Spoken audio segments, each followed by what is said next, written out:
1626 Médias, la voix des jeunes qui vivent leur territoire. Donc je vais interroger Julie Sauvage sur son métier de directrice d'EHPAD. Donc quel est votre parcours? Comment vous êtes arrivée à être directrice d'EHPAD? Alors moi à la base j'ai une formation juridique avec une première partie de carrière dans l'immobilier sur Paris. J'ai passé un concours d'attaché principal pour entrer dans la fonction publique territoriale que j'ai obtenu. J'ai eu plusieurs emplois dans d'autres collectivités territoriales et à chaque fois sur le secteur gérontologique, donc j'ai une certaine appétence pour ce secteur et donc j'avais envie en fait de rentrer, j'allais dire, dans le dur et d'être en direct avec le public des personnes âgées, voilà, pour lesquels j'ai beaucoup d'empathie et beaucoup de sympathie. Et donc, après un examen d'attaché principal, j'ai obtenu un poste de directrice de l'EHPAD La Fontaine-Fleury, qui est un EHPAD qui dépend de la fonction publique territoriale, puisque dépendant du Centre communal d'action sociale de la ville de Salon.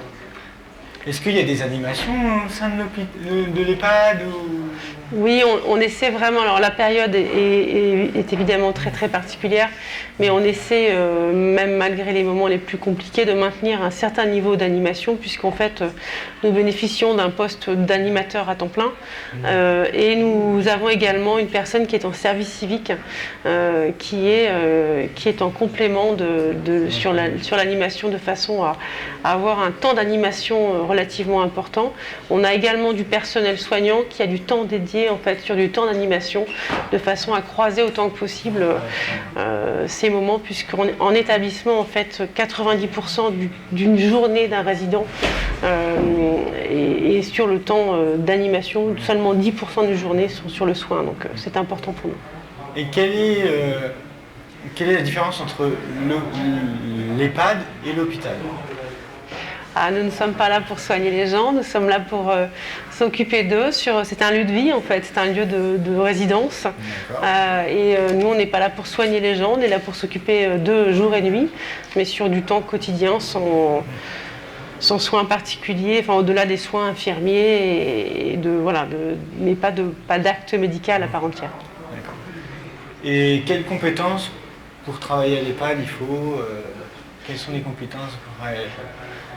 Après, je pense que pour travailler en EHPAD, il faut avoir je pense que le secteur des personnes âgées, on aime ou pas. Je pense que c'est assez binaire et je pense qu'il faut effectivement avoir un réel intérêt pour ce public.